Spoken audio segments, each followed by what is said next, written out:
आप लोगों का स्वागत है मेरे चैनल में।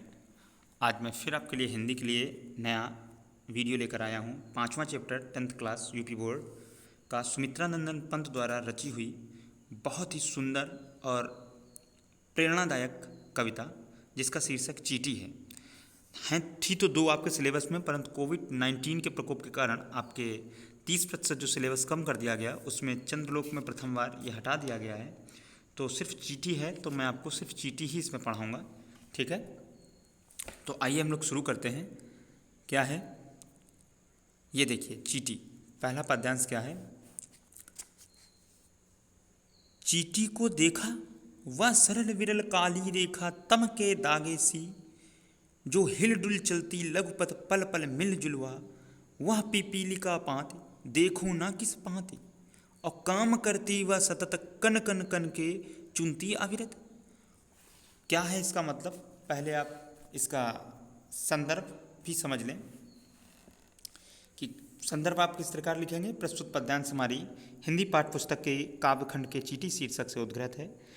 ये सुमित्रानंद पंत द्वारा रचित युगवाणी काव्य ग्रंथ है। कौन सा? युगवाणी, उससे उद्गृत है, ठीक है, उससे लिया गया है, ठीक है। तो और प्रसंग इसमें क्या चल रहा है? तो जो चींटी है, तुच्छ प्राणी होने के बावजूद, यानी इतना छोटा होने के बावजूद भी उसकी जो निरंतर गतिशीलता है, विचरणशीलता है, हार न मानने की प्रवृत्ति है, और थोड़ा थोड़ा कदम ताल के साथ कार्य करने की जो प्रवृत्ति है, जो साहस है, उसका वर्णन किया गया है। तो आइए हम लोग इसमें सीधे अब इसकी व्याख्या करते हैं और अर्थ समझते हैं। चींटी को देखा क्या? तो देखो इसमें क्वेश्चन मार्क लगा, चींटी को देखा। क्या आपने कभी चींटी को देखा है?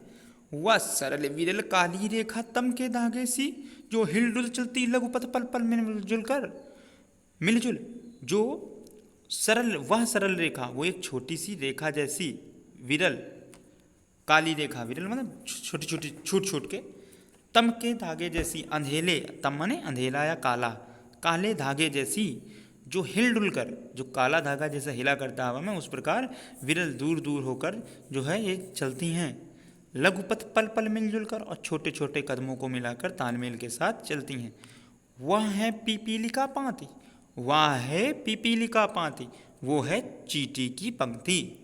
देखो ना किस भांति, देखो किस प्रकार, काम करती वह सतत, और कन कन करके चुनती अविरत।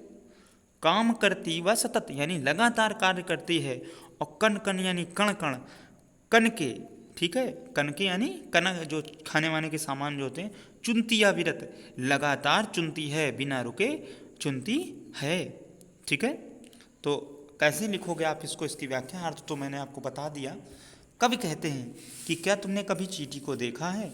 वह अत्यंत सरल और सीधी है, वह पतली और काली रेखा की भांति जो है काले धागे सी हिल डुल कर, हिलती डुलती हुई चलती है, और अपने छोटे छोटे पैरों से प्रत्येक क्षण चलती ही रहती है।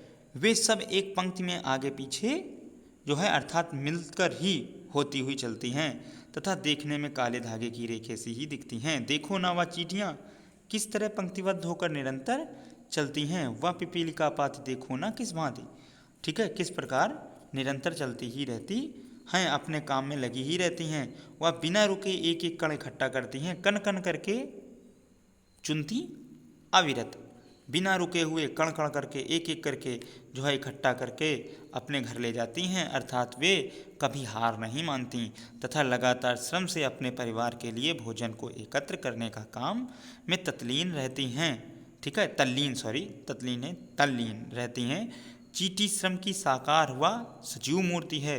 यद्यपि वह अत्यंत लघु प्राणी है, फिर भी वह श्रम की जो है एक साकार व सजीव मूर्ति है, जिससे सीखा जा सकता है कि आप कितने भी छोटे क्यों ना हों, लेकिन आप सभी के साथ सामूहिक रूप से तालमेल के साथ मिलकर आप बड़े से बड़ा कार्य कर सकते हैं, और सभी का पालन पोषण भी कर सकते हैं। आप में अंदर प्रतिभाएं हैं, आप अपनी सेवा जरूर दे सकते हैं। इस कविता से हमें यही प्रेरणा भी प्राप्त होती है। और इसके बाद दूसरा है पैराग्राफ, आपका दूसरा पद्यांश, पैराग्राफ मत बोलिए, पैसेज गद्यांश में होता है, यहाँ पर पद्यांश बोलिए, ठीक है, इंग्लिश में स्टेंजा बोला जाता है। तो क्या है? गाय चराती, धूप खिलाती, बच्चों की निगरानी करती, और लड़ती अर से तनिक न डरती, दल के दल से न संवारती, घर आंगन जनपथ बुहारती। तो क्या हुआ इसका? गाय चराती, धूप खिलाती। इस पंक्ति में चींटी की कर्मठता का ही चित्रण किया गया है। प्रसंग में आप यही लिखेंगे। और व्याख्या में क्या लिखेंगे कि कवि पंत जी क्या कहते हैं कि चींटियों के पास भी अपनी गायें होती हैं, गाय चराती, धूप खिलाती, और वह अपनी गायों को चराती भी हैं, और उन्हें यथा समय जब धूप दिलाने की ज़रूरत होती है, ठीक है, तो धूप भी दिलाती हैं। बच्चों की निगरानी करती, ठीक है, ये अपने बच्चों की देखभाल भी करती हैं, तथा शत्रुओं से लड़कर अपनी सुरक्षा भी करती हैं। लड़ती अरि से, अरि माने क्या होगा? शत्रु। लड़ती अरि से और तनिक न डरती, बिना डरे, जरा से भी नहीं डरती, और अपने शत्रुओं से भी लड़ती हैं। दल के दल से न संवारती, और घर आंगन जनपथ बुहारती। दल के दल, ठीक है ना, तो जो है चींटियाँ भी अपना सामूहिक दल बनाती हैं और बहुत ही सुंदर सेना का निर्माण करती हैं। दल के दल सेना संवारती, दल के दल बना का निर्माण, बड़े से बड़े सेना के समूहों का निर्माण करती हैं। ये चींटियाँ जो है घर आंगन में जनपथ बुहारती, जो है जो गंदी चीज़ें सामान पड़े होते हैं उनको जो है बुहार देती हैं, यानी साफ़ कर देती हैं। बहुत सारी गंदी वस्तुओं को उठा कर ले जाती हैं और घर आंगन व रास्ते को झाड़ पोंछ कर बिल्कुल साफ़ कर देती हैं। ठीक है, तो इस प्रकार आपका इसका भी अर्थ और व्याख्या पूरी हुई। काव्य सौंदर्य के तंत्र की बात कर लें तो इसमें आपका अनुप्रास अलंकार है, निगरानी करती, ठीक है, तो और सेना संवारती में, और आपको मैंने पिछले वाले में नहीं बताया, यहाँ पर जो बोली है, भाषा है, साहित्यिक खड़ी बोली है, ठीक है, और रस यहाँ पर वीर है। कौन सा है? वीरता की बात तुलना की जा रही है कि इसी प्रकार हम लोग भी काम करें। और आपको पीछे वाले पैसेज में मैंने नहीं बताया था, तो इसमें जो है आपका अनुप्रास अलंकार तो है ही, हिलडुल, पिपीलिका पात और कन कन में, इसके साथ साथ पुनरोक्ति भी है पल पल और कन कन में, और उपमा अलंकार भी है तम के तागे सी, ठीक है, और काली रेखा। इनमें जो है उपमेय में उपमान की जो है समानता व्यक्त की जा रही है, इसलिए यहाँ पर उपमा अलंकार भी है। आइए अब इसके बाद तीसरा पैराग्राफ करते हैं हम लोग। तीसरे पैसेज में क्या है कि चींटी है प्राणी सामाजिक, वह श्रमजीवी व सुनागरिक। देखा चींटी को, उसके जी को। जो चींटी है वो कैसी है? एक सामाजिक प्राणी है, और वह श्रमजीवी व सुनागरिक भी है। तो इस अगर आप प्रसंग क्या लिखेंगे इसमें व्याख्या से पहले, तो इसमें भी चींटी की जो सामाजिकता और क्रियाशीलता है उसका चित्रण किया जा रहा है। ठीक है, तो चींटी है प्राणी सामाजिक व श्रमजीवी व सुनागरिक, जो है एक अच्छा नागरिक है, श्रमजीवी की तरह जो है चींटी सामाजिक प्राणी है और वो निरंतर काम में लगी रहती है। देखा चींटी को, उसके जी को। क्या आपने कभी चींटी को देखा है और उसके जिगर को, जी को, मन को देखा है? भूरे बालों की सी कतरन और छिपा नहीं उसका छोटापन, वह समस्त पृथ्वी पर निर्भय विचरण करती, श्रम में तन्मय वह जीवन की चिंगी अक्षय, वह भी क्या देहि तिलसी, वह भी क्या देहि है तिलसी, प्राणों की रिलमिल झिलमिल सी, और दिन भर में वह मीलों चलती, अथक कार्य से कभी न टलती।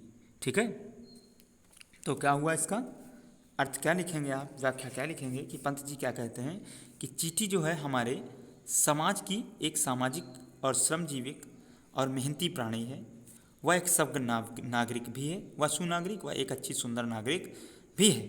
ठीक है, जिस प्रकार मनुष्य एक सामाजिक प्राणी है उसी प्रकार वह समाज के नियमों और कर्तव्यों का पालन करती है। ठीक है,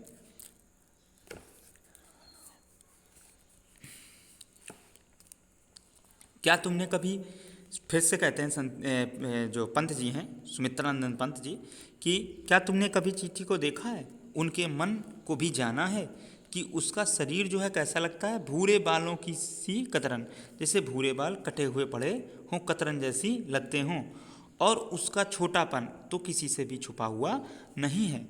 वह समस्त पृथ्वी पर निर्भय विचरण करती है, वह पूरी पृथ्वी पर कहीं पर भी किसी भी समय पर जो है विचरण करती है। ठीक है, श्रम में तन्मय, और श्रम में यानी निरंतर अपने जो है श्रम मेहनत में डूबी रहती है और पूरे पृथ्वी पर विचरण करती रहती है। वह जीवन की चिंगी अक्षय, वो जीवन को प्रेरणा देने वाली, एक कभी ना खत्म होने वाली, अक्षय मतलब जो कभी नष्ट ना हो, एक प्रेरणा देने वाली जो है चिंगी चिंगारी की तरह है। ठीक है, निरंतर श्रम में कार्य करती रहती है और कार्य में तत्कालीन होकर जुटी रहती है। सॉरी, फिर तत्कालीन मैंने बोल दिया, तत्लीन। ठीक है, डूबी रहती है और वह क्रियाशीलता व इच्छा शक्ति का प्रमाणिक रूप है। ठीक है, वह जीवन की चिंगी अक्षय, कभी ना खत्म होने वाली चिंगारी के समान वह दिखती है। वह भी क्या देही है तिलसी, क्या वो, फिर प्रश्न है देखिए, वह भी क्या देही सी। फिर कहते हैं कि देखो चींटी का जो शरीर है एक तिल जैसा जो है देही है, और प्राणों की रिलमिल झिलमिल सी, जो प्राणों की वह दिन भर मीलों चलती रहती है। प्राणों की रिलमिल झिलमिल सी, दिन भर में वह मीलों चलती। जो छोटे से प्राण हैं जो आज चले जाएंगे, कल झलकते ही रहते हैं, आज हैं कल नहीं है, पता नहीं कहाँ मर जाए वो, फिर भी देखो वो छोटी सी तिल जैसे प्राणी को दिन भर में वह मीलों चलती और अथक कार्य से कभी न टलती। दिन भर वो मीलों चल जाती है और अथक कार्य करती रहती है, फिर भी वो कभी अपने काम को टालती नहीं है और निरंतर श्रम में परिश्रम में डूबी ही रहती है और बिना थके हुए वो निरंतर कार्य करती है। ठीक है, तो इस प्रकार आपकी ये व्याख्या कंप्लीट हुई इसकी। इसमें इतने ही हैं, 3 पद्यांशी हैं, भाषा साहित्यिक खड़ी बोली है, रस वीर है और यहाँ पर भूरे बालों की सी, तो यहाँ पर उपमा अलंकार है। ठीक है, जब भेद कुछ तुलनात्मक होता है तो वहाँ उपमा होता है, और जब बिल्कुल भेद ही नहीं होता, डैश करके जोड़ दिया जाता है, तो वहाँ पर रूपक होता है। ठीक है, और तिलसी में उपमे में उपमान की जो समानता है, ठीक है, प्रकट की गई है, इसलिए यहाँ पर भी उपमा ही अलंकार होगा, ध्यान रखिएगा। ठीक है, सिर्फ भूरे बालों में ही नहीं है। तो इस प्रकार आप इसको सीखिए, समझिए और याद कीजिए और इसको अभ्यास कीजिए, अपनी कॉपी पर लिखिए।